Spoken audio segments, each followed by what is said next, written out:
ਅੱਜ ਕਬਰਸਤਾਨ ਤੇ ਮੌਜੂਦ ਹਾਂ ਤੇ ਇਹ ਜਿਹੜੀਆਂ ਕਬਰਾਂ ਨੇ ਇਹ ਸਾਰੀਆਂ ਮੇਰੇ ਖਾਨਦਾਨ ਦੀਆਂ ਕਬਰਾਂ ਨੇ। ਇਹ ਕਬਰ ਜਿਹੜੀ ਹੈ ਇਹ ਮੀਆਂ ਮੁਹੰਮਦ ਬਖਸ਼ ਸਾਹਿਬ ਦੀ ਕਬਰ ਹੈ, ਜਿਹੜੇ ਸਭ ਤੋਂ ਵੱਡੇ ਬਜ਼ੁਰਗ ਨੇ। ਉਹਨਾਂ ਤੋਂ ਬਾਅਦ ਇਹ ਕਬਰ ਮਿਸਤਰੀ ਇਬਰਾਹਿਮ ਦੀ ਕਬਰ ਹੈ।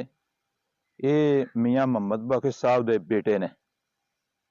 ਇਹਦੇ ਤੋਂ ਇਲਾਵਾ ਇਹ ਕਬਰ ਮੇਰੇ ਦਾਦਾ ਜੀ ਦੀ ਇਬਰਾਹਿਮ ਦੀ, ਇੱਥੇ ਮੇਰੀ ਦਾਦੀ ਦੀ ਕਬਰ ਹੈਗੀ ਹੈ, ਉਹ ਹੈਗੀ ਹੈ ਇਹ। ਤੇ ਉਹ ਅੱਗੇ ਮੇਰੀ ਫੁੱਫੀ ਜ਼ੈਨਬ ਦੀ ਕਬਰ ਹੈ।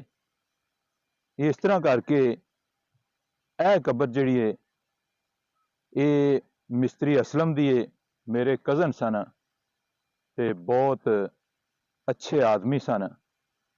ਤੇ ਅਚਾਨਕ ਜਿਹੜਾ ਹੈ ਇਹਨਾਂ ਨੂੰ ਅਟੈਕ ਹੋਇਆ ਤੇ ਫੌਤ ਹੋ ਗਏ। ਇਹਨਾਂ ਦੀ ਕਮੀ ਦਾ ਅਹਿਸਾਸ ਪੂਰੀ ਜ਼ਿੰਦਗੀ ਰਵੇਗਾ। ਇਹ ਜਿੰਨੇ ਲੋਕ ਫੈਮਿਲੀ ਦੇ ਇੱਥੇ ਮਦਫੂਨ ਨੇ, ਇੱਕ ਇੱਕ ਆਦਮੀ ਦੀ ਇੱਕ ਇੱਕ ਦਾਸਤਾਨ ਹੈ, ਜਿਹੜੀ ਸਾਰੀ ਸੁਣਾਉਣ ਦਾ ਹੁਣ ਵਕਤ ਨਹੀਂ ਹੈਗਾ। ਮੇਰੀ ਇਹ ਦੁਆ ਹੈ ਅੱਲਾਹ ਤਾਲਾ ਇਹਨਾਂ ਨੂੰ ਜੰਨਤੁਲ ਫਿਰਦੌਸ ਦੇ ਵਿੱਚ ਆਲਾ ਮੁਕਾਮ ਦੇਵੇ ਤੇ ਇਹਨਾਂ ਦੀਆਂ ਗਲਤੀਆਂ ਅੱਲਾਹ ਮਾਫ ਕਰ ਦੇਵੇ, ਇਹਨਾਂ ਦੀਆਂ ਨੇਕੀਆਂ ਅੱਲਾਹ ਕਬੂਲ ਕਰ ਲਵੇ। ਤੇ ਦੱਸਣ ਦਾ ਮਕਸਦ ਇਹ ਆ, ਜਦੋਂ ਬੰਦਾ ਫੌਤ ਹੋ ਜਾਂਦਾ ਹੈ ਕੁਛ ਦਿਨ ਪਿੱਛੇ ਜਿਹੜੇ ਅਸਰਾਤ ਹੁੰਦੇ ਨੇ ਉਹ ਬਹੁਤ ਜ਼ਿਆਦਾ ਹੁੰਦੇ ਨੇ। ਲੋਕ ਯਾਦ ਕਰਦੇ ਨੇ, ਕੁਛ ਲੋਕ ਜਨਾਜ਼ੇ ਤੋਂ ਬਾਅਦ ਭੁੱਲ ਜਾਂਦੇ ਨੇ ਤੇ ਕੁਛ ਜਿਹੜੇ ਨੇ ਕੋਈ 2-4 ਦਿਨ ਗੁਜ਼ਰਦੇ ਨੇ ਫਿਰ ਭੁੱਲ ਜਾਂਦੇ ਨੇ। ਇਸ ਤਰ੍ਹਾਂ ਤਾਂ ਫੈਮਿਲੀ ਦੇ ਵਿੱਚ ਸਿਰਫ ਯਾਦ ਰਹਿ ਜਾਂਦੀ ਹੈ ਤੇ ਫੈਮਿਲੀ ਦੀ ਵੀ ਯਾਦ ਜਿਹੜੀ ਹੈ ਆਹਿਸਤਾ ਇੱਕ ਵਕਤ ਆਉਂਦਾ ਹੈ ਉਹ ਖਤਮ ਹੋ ਜਾਂਦੀ ਹੈ। ਉਸ ਤੋਂ ਬਾਅਦ ਜਿਹੜੀ ਬੰਦੇ ਦੀ ਬੀਵੀ ਹੁੰਦੀ ਹੈ ਉਹ ਉਹਨੂੰ ਯਾਦ ਰੱਖਦੀ ਹੈ ਤੇ ਕੁਝ ਮਹੀਨੇ ਜਾਂ ਸਾਲ ਗੁਜ਼ਰਨ ਤੋਂ ਬਾਅਦ ਉਹ ਵੀ ਖਤਮ ਹੋ ਜਾਂਦੀ ਹੈ। ਇੱਥੇ ਇੱਕ ਕਬਰ ਤੁਹਾਨੂੰ ਮੈਂ ਵਿਜ਼ਿਟ ਕਰਵਾਉਣਾ।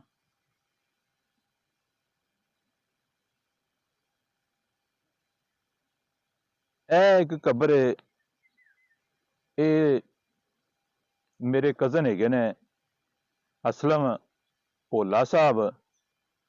ਇਹ ਉਹਨਾਂ ਦੀ ਬੀਵੀ ਦੀ ਹੈ, ਸਾਡੀ ਭੈਣ ਹੈ। ਜਦੋਂ ਇਹ ਫੌਤ ਹੋਈਆਂ ਤੇ ਸਾਡੇ ਭਾਈ ਨੂੰ ਇੰਨਾ ਸਦਮਾ ਹੋਇਆ ਇਸ ਗੱਲ ਦਾ ਵੀ ਉਹਨੂੰ ਇਹ ਨਹੀਂ ਸੀ ਪਤਾ ਲੱਗਦਾ ਵੀ ਰਾਤ ਕਦੋਂ ਸ਼ੁਰੂ ਹੋਈ ਏ ਤੇ ਦਿਨ ਕਦੋਂ ਸ਼ੁਰੂ ਹੋਇਆ। ਲੇਕਿਨ ਐਸਤਾ ਹਾਲਾਤ ਨੇ ਕਰਵਟ ਬਦਲੀ। ਉਹਦੇ ਦਿਲ ਦੇ ਵਿੱਚ ਖਿਆਲ ਪੈਦਾ ਹੋਇਆ ਵੀ ਮੈਂ ਕਬਰ ਨੂੰ ਜਿਹੜਾ ਨਾ ਕੋਈ ਥੋੜਾ ਜਿਹਾ ਪੱਕਾ ਕਰਾਂ, ਉਹਦੇ ਉੱਤੇ ਤਖਤੀ ਲਾਵਾਂ। ਲੇਕਿਨ ਸਾਰੇ ਲੋਕ ਇਹਦੇ ਤੇ ਮੁਤਮਿਨ ਨਹੀਂ ਸੀ ਤੇ ਉਹਨੇ ਫਿਰ ਵੀ ਜਿਹੜਾ ਨਾ ਉਹ ਤਖਤੀ ਲਾਈ ਤੇ ਦੀਵਾਰ ਜਿਹੜੀ ਹੈ ਇਸ ਤਰ੍ਹਾਂ ਬਣਾਈ। ਇਹਦੇ ਤੋਂ ਬਾਅਦ ਇਹ ਨਾਂ ਲਿਖਿਆ। ਇਹਨਾਂ ਦੀ ਵਫਾਤ ਹੋਈ ਹੈ 10 ਮਈ 2016 ਨੂੰ। ਉਹ ਭਾਈ ਨੇ ਇਹ ਉੱਤੇ ਪਿਆਲੀਆਂ ਲਾਈਆਂ। ਇਹ ਨਜ਼ਦੀਕ ਹੋ ਗਏ, ਹਾਓ ਭਾਈ ਜੀ। ਤੇ ਇਹ ਪਿਆਲੀਆਂ ਲੱਗੀਆਂ ਨੇ, ਇੱਕ ਇਹ ਪਿਆਲੀ ਲੱਗੀ ਏ, ਇੱਕ ਇਹ ਲੱਗੀ ਏ ਪਿਆਲੀ, ਤੇ ਇਹ ਕੁੰਡਾ ਲੱਗਾ ਹੈ। ਇਹਦੇ ਵਿੱਚ ਉਹ ਆਣ ਕੇ ਤੇ ਪਾਣੀ ਪਾਉਂਦੇ ਹੁੰਦੇ ਸੀ ਤਾਂ ਕਿ ਜਾਨਵਰ ਇੱਥੋਂ ਪਾਣੀ ਪੀਵਣ ਦੇ ਤੇ ਉਹ ਫਾਇਦਾ ਹੋਵੇਗਾ। ਉਸ ਤੋਂ ਬਾਅਦ ਜਿਹੜਾ ਉਹ ਖਾਣਾ ਖਾਂਦੇ ਸੀ, ਅਗਰ ਘਰ ਦੇ ਵਿੱਚ ਚਾਵਲ ਪਕਾਏ ਨੇ ਤੇ ਇੰਨੇ ਕੁ ਉਹਨਾਂ ਚਾਵਲ ਰੱਖ ਲੈਣੇ ਨੇ, ਖੀਰ ਪਕਾਈਏ ਤੇ ਖੀਰ ਰੱਖ ਲੈਣੀ ਹੈ। ਇਹਦੇ ਤੋਂ ਇਲਾਵਾ ਘਰ ਦੇ ਵਿੱਚ ਜੋ ਵੀ ਚੀਜ਼ ਪੱਕੀ ਏ ਉਹ ਰੱਖ ਲੈਂਦੇ ਸੀ ਤੇ ਫਿਰ ਉਸੇ ਦਿਨ ਕਬਰ ਤੇ ਆਉਂਦੇ ਸੀ ਤੇ ਇਹਨਾਂ ਪਿਆਲੀਆਂ ਦੇ ਵਿੱਚ ਉਹ ਪਾ ਦਿੰਦੇ ਸੀ। ਇੱਥੋਂ ਜਾਨਵਰ ਖਾਂਦੇ ਸੀ। ਮੈਂ ਪਿਆਰ ਦੀ ਗੱਲ ਤੁਹਾਨੂੰ ਦੱਸਣਾ ਪਿਆ।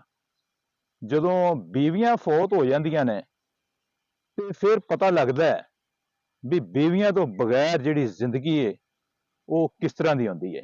ਇਹਨੂੰ ਜਾਣਦਾ ਕੌਣ ਹੈ? ਉਹ ਹੀ ਜਾਣਦਾ ਹੈ ਜਿਹੜਾ ਇਨ ਹਾਲਾਤ ਦੇ ਵਿੱਚੋਂ ਗੁਜ਼ਰਦਾ ਪਿਆ। ਉਹ ਕਿਸੇ ਸ਼ਾਇਰ ਨੇ ਆਖਿਆ ਸੀ ਜਿਨ੍ਹਾਂ ਨਹੀਂ ਵੇਖਿਆ ਉਹ ਤਾਂ ਕਰਨ ਗੱਲਾਂ, ਜਿਨ੍ਹਾਂ ਵੇਖ ਲਿਆ ਏ ਉਹ ਤਾਂ ਬੋਲਦੇ ਨਹੀਂ। ਜਿਹੜੇ ਮਹਿਰਮ ਨੇ ਰਾਜ਼ ਹਕੀਕਤਾਂ ਦੇ, ਉਹ ਤਾਂ ਰਾਜ਼ ਹਕੀਕਤ ਨੂੰ ਖੋਲਦੇ ਨਹੀਂ। ਇੱਕ ਵਕਤ ਆਇਆ, ਭਾਈ ਹਰਾ ਦੂਸਰੀ ਸ਼ਾਦੀ ਕਰਵਾ ਲਈ। ਇਹ ਸਾਰਾ ਮੰਜ਼ਰ ਉਹਨਾਂ ਨੂੰ ਭੁੱਲਣਾ ਸ਼ੁਰੂ ਹੋ ਗਿਆ। ਤੇ ਅੱਜ ਕੀ ਮੰਜ਼ਰ ਏ, ਇਹ ਉਹੋ ਹੀ ਪਿਆਲੀਆਂ ਜਿਹੜੀਆਂ ਰੋਜ਼ਾਨਾ ਸਾਫ਼ ਹੁੰਦੀਆਂ ਸੀ, ਤੇ ਇਹ ਵੇਖੋ ਇਹਨਾਂ ਦੇ ਵਿੱਚ ਕਿੰਨੀ ਕਿੰਨੀ ਮਿੱਟੀ ਚੜੀ ਪਈ ਹੈ। ਇਹਨਾਂ ਨੂੰ ਸਾਫ਼ ਕਰਨ ਵਾਲਾ ਕੋਨੀ। ਇਹ ਦੇਖੋ, ਇਹ ਵੇਖੋ ਜਿਨ੍ਹਾਂ ਦੇ ਵਿੱਚ ਪਾਣੀ ਕਦੀ ਪਿਆ ਹੀ ਨਹੀਂ ਦਾ। ਗੱਲ ਕਰਨ ਦਾ ਮਕਸਦ ਇਹ ਸਾਰੇ ਹਾਲਾਤ ਨੇ ਜਿਹੜੇ ਇਹ ਤੁਹਾਡੇ ਸਾਹਮਣੇ ਨੇ, ਤੇ ਸਾਰਿਆਂ ਨਾਲ ਇਵੇਂ ਹੀ ਹੋਣਾ ਜੇ। ਇਹ ਕੁੰਡਾ ਜਿਹੜਾ ਪਾਣੀ ਵਾਲਾ ਸੀ, ਇਹ ਵੇਖੋ, ਇਹਦੇ ਵਿੱਚ ਪਾਣੀ ਪੈਣ ਨੂੰ ਮੁੱਦਤ ਹੋ ਗਈ। ਕਦੀ ਬਾਰਿਸ਼ ਦਾ ਪਾਣੀ ਇਹਦੇ ਵਿੱਚ ਪੈਂਦਾ ਹੈ। ਜਿਹੜੇ ਲੋਕ ਰੋਜ਼ਾਨਾ ਕਬਰ ਤੇ ਆਉਂਦੇ ਹੁੰਦੇ ਸੀ, ਮੁੱਦਤ ਹੋ ਗਈ, ਉਹ ਨਹੀਂ ਆਉਂਦੇ। ਤੇ ਆਪਣੇ ਆਪ ਦਾ ਖਿਆਲ ਕਰੋ। ਤੁਸੀਂ ਇਹ ਨਾ ਦਿਲ ਦੇ ਵਿੱਚ ਸੋਚਣਾ ਵੀ ਮੈਂ ਮਰ ਜਾਵਾਂ ਤਾਂ ਪਤਾ ਨਹੀਂ ਮੇਰੀ ਕਬਰ ਤੇ ਕਿੰਨੇ ਆਵਣ ਦੇ, ਕਿੰਨੀਆਂ ਦੁਆਵਾਂ ਕਰਨ ਦੇ। ਕਿਸੇ ਕੁਛ ਨਹੀਂ ਜੇ ਕਰਨਾ, ਆਪਣੇ ਅਮਾਲ ਦੇ ਨਾਲ ਹੀ ਤੁਹਾਡਾ ਦਾਰੋ ਮਦਾਰ ਜੇ। ਤੇ ਇਸ ਵਾਸਤੇ ਕਿਸੇ ਸ਼ਾਇਰ ਨੇ ਇਹ ਕਿਹਾ ਸੀ, ਕਬਰਾਂ ਦੇ ਢੇਰ ਉਚੇਰੇ ਨੇ, ਦੱਸ ਥੱਲੇ ਵਸਦੇ ਕਿਹੜੇ ਨੇ। ਕਬਰਾਂ ਦੇ ਢੇਰ ਉਚੇਰੇ ਨੇ, ਦੱਸ ਥੱਲੇ ਵਸਦੇ ਕਿਹੜੇ ਨੇ। ਕੁਝ ਤੇਰੇ ਨੇ ਕੁਝ ਮੇਰੇ ਨੇ, ਇਹ ਉਜੜਿਆਂ ਦਾ ਡੇਰਾ ਏ। ਉਹ ਭਾਈ ਮੁਸਾਫਰ ਸੋਚ ਜ਼ਰਾ, ਇਸ ਜੱਗ ਤੇ ਇੱਕੋ ਫੇਰਾ ਏ। ਉਹ ਭਾਈ ਮੁਸਾਫਰ ਸੋਚ ਜ਼ਰਾ, ਇਸ ਜੱਗ ਤੇ ਇੱਕੋ ਫੇਰਾ ਏ। ਇਧਰ ਭਾਈ ਮੁਹੰਮਦ ਰਫੀਕ ਫਰੂਕ ਸਾਹਿਬ ਦੀ ਕਬਰ ਹੈ। ਇਹ ਵੀ ਮੇਰੇ ਕਜ਼ਨ ਸਨ ਤੇ ਬਹੁਤ ਹੀ ਅੱਛੇ ਆਦਮੀ ਸਨ। ਇਹ ਦੇਖੋ ਜਨਾਬ, ਇਹ ਮੇਰੇ ਕਜ਼ਨ ਨੇ ਤੇ ਬੜੇ ਪਿਆਰ ਵਾਲੇ ਜੀ ਸੀ। ਦੇਖੋ ਕਿੰਨੀ ਮਿੱਟੀ ਚੜੀ ਪਈ ਹੈ। ਇਹਨਾਂ ਦੀ ਜਿਹੜੀ ਵਫਾਤ ਹੈ, ਇਹ ਡੇਟ ਲਿਖੀ, ਇਹ ਇਹਨਾਂ ਦੀ ਤਾਰੀਖ ਪੈਦਾਇਸ਼ ਹੈ ਤੇ 2004 ਦੇ ਵਿੱਚ ਇਹ ਫੌਤ ਹੋਏ ਨੇ। ਅੱਲਾ ਇਹਨਾਂ ਨੂੰ ਵੀ ਜੰਨਤੁਲ ਫਿਰਦੌਸ ਦੇ ਵਿੱਚ ਜਗ੍ਹਾ ਦੇਵੇ, ਤੇ ਇਹਨਾਂ ਦੀਆਂ ਵੀ ਗਲਤੀਆਂ ਕੁਤਾਹੀਆਂ ਅੱਲਾ ਮਾਫ ਕਰੇ। ਭਾਈ ਜੀ ਗੱਲ ਸੁਣੋ, ਮੁਕਤਸਰ ਇਹ ਜੇ, ਇੱਥੇ ਕਿਸੇ ਬੰਦੇ ਨੇ ਕਿਸੇ ਦਾ ਨਹੀਂ ਜੇ ਬਣਨਾ। ਇਹ ਦੇਖੋ ਇੱਧਰ ਕਿੰਨੀਆਂ ਕਬਰਾਂ ਜਿਹੜੀਆਂ ਨੇ ਉਹ ਤੁਹਾਨੂੰ ਨਜ਼ਰ ਆ ਰਹੀਆਂ ਨੇ। ਤੇ ਇਹ ਕਬਰਸਤਾਨ ਇੰਨਾ ਪਿਆਰਾ ਹੈ ਵੀ ਕਈ 100 ਸਾਲ ਪੁਰਾਣਾ ਹੈ। ਇੱਧਰ ਦੇਖੋ, ਮੈਂ ਤੁਹਾਨੂੰ ਵਹਾਣਾ ਵੀ ਕੁਛ ਕਬਰਾਂ ਜਿਹੜੀਆਂ ਨੇ ਉਹ ਬੈਠ ਜਾਂਦੀਆਂ ਨੇ, ਉਹਨਾਂ ਦੇ ਪਿੱਛੇ ਉਹਨਾਂ ਵਾਲਾ ਕੋਈ ਨਹੀਂ ਆਉਂਦਾ। ਇਹ ਵੇਖੋ, ਇਹ ਇੱਕ ਕਬਰ ਹੈ, ਇਹ ਬੈਠੀ ਪਈ ਹੈ, ਕਿਸੇ ਨੂੰ ਪਤਾ ਨਹੀਂ ਵੀ ਇਹ ਕਿੰਦੀ ਹੈ। ਇੱਧਰ ਅੱਗੇ ਆਓ, ਇਹ ਵੇਖੋ, ਇਹ ਕਬਰ ਬੈਠੀ ਤੇ ਸੇਵਾਂ ਨੇ ਆਪਦੇ ਟਿਕਾਣੇ ਕੀਤੇ ਨੇ। ਤੇ ਮਜ਼ੇਦਾਰੀ ਦੀ ਤੁਹਾਨੂੰ ਮੈਂ ਗੱਲ ਦੱਸ ਦੇਵਾਂ ਇੱਕ, ਜਿਹੜੇ ਲੋਕ ਅੱਲਾ ਵਾਲੇ ਹੁੰਦੇ ਨੇ ਤੇ ਬਾਅਮਲ ਹੁੰਦੇ ਨੇ, ਉਹਨਾਂ ਦੀਆਂ ਕਬਰਾਂ ਦੀ ਅੱਲਾ ਆਪ ਵੀ ਹਿਫਾਜ਼ਤ ਕਰਦਾ ਹੈ। ਤੇ ਇਹ ਕਬਰ ਜਿਹੜੀ ਏ, ਇਹਦੇ ਤੇ ਆ ਤਖਤੀ ਪਈ ਏ, ਇਹ 1300 ਤੇ ਕਿੰਨੇ ਹਿਜਰੀ ਦੀ ਇਹ ਕਬਰ ਹੈ। ਇਹ ਜਿਹੜੀ ਹੈ 100 ਸਾਲ ਤੋਂ ਜ਼ਿਆਦਾ ਮੁੱਦਤ ਹੋ ਗਈ ਇਸ ਕਬਰ ਨੂੰ। ਇਹਦੀ ਮਿੱਟੀ ਵੀ ਨਹੀਂ ਖਰੀ, ਇਹ ਤਖਤੀ ਪਈ ਏ। 30 ਸਾਲ ਮੈਨੂੰ ਹੋ ਗਏ ਨੇ ਇਹਨੂੰ ਵੇਖਦਿਆਂ, ਇਹ ਇਸ ਤਰ੍ਹਾਂ ਹੀ ਪਈ ਹੈ ਤੇ ਅੱਲਾਹ ਤਾਲਾ ਹਿਫਾਜ਼ਤ ਕਰ ਰਹੇ ਨੇ। ਇੱਧਰ ਵੇਖੋ ਕਿੰਨੇ ਖੰਡਰਾਤ, ਕਿੰਨਾ ਖਤਰਨਾਕ ਮਾਹੌਲ। ਅਗਰ ਅਸੀਂ ਆਪਦੀ ਕਬਰ ਦੀ ਤਿਆਰੀ ਨਾ ਕੀਤੀ ਤੇ ਸਾਨੂੰ ਵੀ ਲੋਕ ਇੱਥੇ ਦਫਨ ਕਰਕੇ ਚਲੇ ਜਾਣਦੇ ਤੇ ਕਿਸੇ ਨੇ ਸਾਡੀ ਬਾਤ ਨਹੀਂ ਪੁੱਛਣੀ। ਉਸ ਵਕਤ ਤੋਂ ਪਹਿਲੋਂ ਅਸੀਂ ਵੀ ਆਪਦੀ ਤਿਆਰੀ ਕਰ ਲਈਏ। ਅਗਰ ਅਸੀਂ ਤਿਆਰੀ ਨਾ ਕੀਤੀ ਤੇ ਸਾਡਾ ਵੀ ਅੰਜਾਮ ਜਿਹੜਾ ਇਹ ਤੁਹਾਡੇ ਸਾਹਮਣੇ ਆ।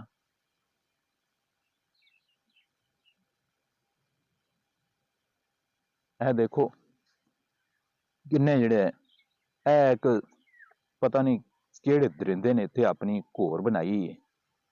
ਇਹ ਵੇਖੋ ਤੇ ਨਾਲ ਹੀ ਆ ਕਬਰਾਂ ਨੇ।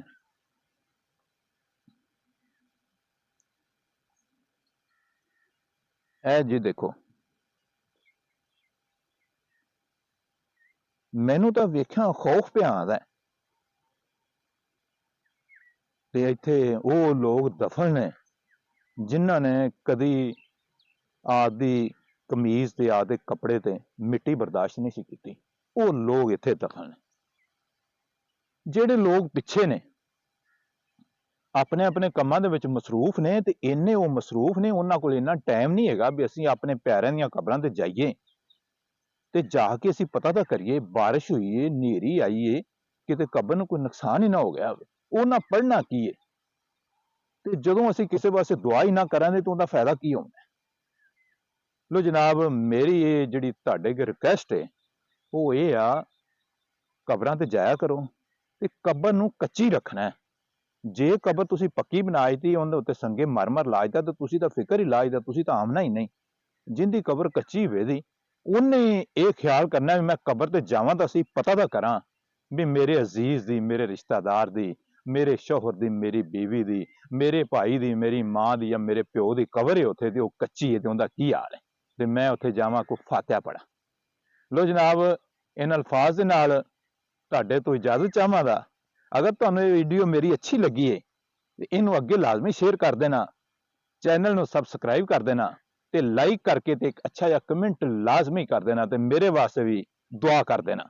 अस्सलाम वालेकुम वरहमतुल्लाहि व बरकातुहू।